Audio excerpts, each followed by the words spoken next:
আমাদের যে 6 তারিখের যে লং মার্চ টু ঢাকা কর্মসূচি ছিল সেটাকে আমরা একদিন এগিয়ে নিয়ে এসেছি। অর্থাৎ আগামীকাল 5ই আগস্ট সারা দেশের মুক্তিকামী জনতাকে ঢাকার উদ্দেশ্যে রওনা হওয়ার জন্য আমরা আহ্বান জানাচ্ছি। যারা পারবেন, যাদের পক্ষে সম্ভব হবে, আজ রাতেই আপনারা ঢাকার উদ্দেশ্যে রওনা হয়ে যান।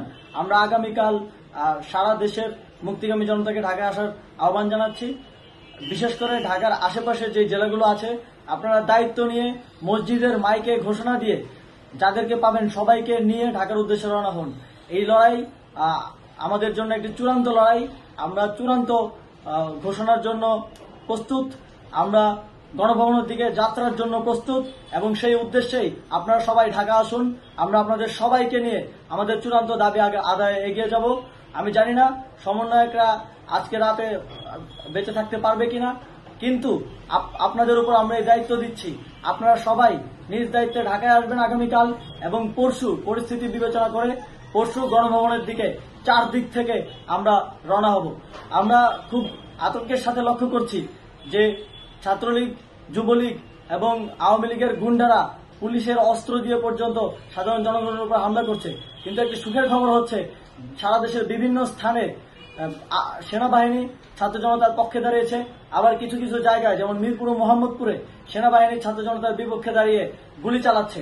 আমরা সেনাবাহিনীর প্রতি আহ্বান জানাতে চাই, আপনারা এদেশের নাগরিক এবং আপনারা এদেশের নিরাপত্তার দায়িত্বে আছেন, এদেশের জনগণের যানবাহনের নিরাপত্তার দায়িত্বে আছেন। আপনারা দেশের পক্ষে এবং দেশের জনগণের জন্য কাজ করবেন।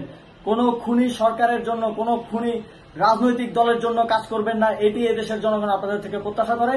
আমাদের এই আন্দোলনে সম্পূর্ণ সমর্থন দিয়ে হয় নিরপেক্ষ থাকুন, অথবা এই খুনি বাহিনীকে, সরকারের খুনি বাহিনীকে প্রতিহত করুন, তাদেরকে যথাযথ শাস্তির আওতায় নিয়ে আসুন। যেই কারফিউ সরকারের পক্ষ থেকে ঘোষণা করা হয়েছে, আমরা স্পষ্টভাবে বলতে চাই, সেনাবাহিনী এই ধরনের কোনো কারফিউ বাস্তবায়নের জন্য মাঠে না নামে।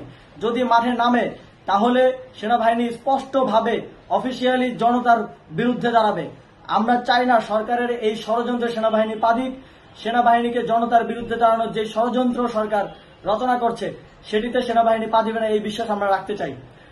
আওয়ামী লীগ আজ সারা দেশে তাদের খুনি বাহিনীকে নামিয়ে দিয়েও ছাত্র জনতার প্রতিরোধের মুখে টিকতে পারেনি। রাজপথের পরাজিত শক্তি হিসেবে তারা সেনাবাহিনী সহ অন্যান্য বাহিনীকে আমাদের বিরুদ্ধে কাজে লাগানোর চেষ্টা করছে।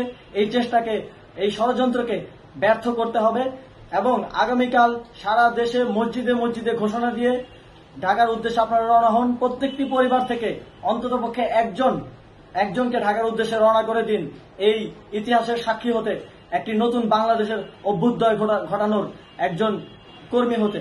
ধন্যবাদ সকলকে।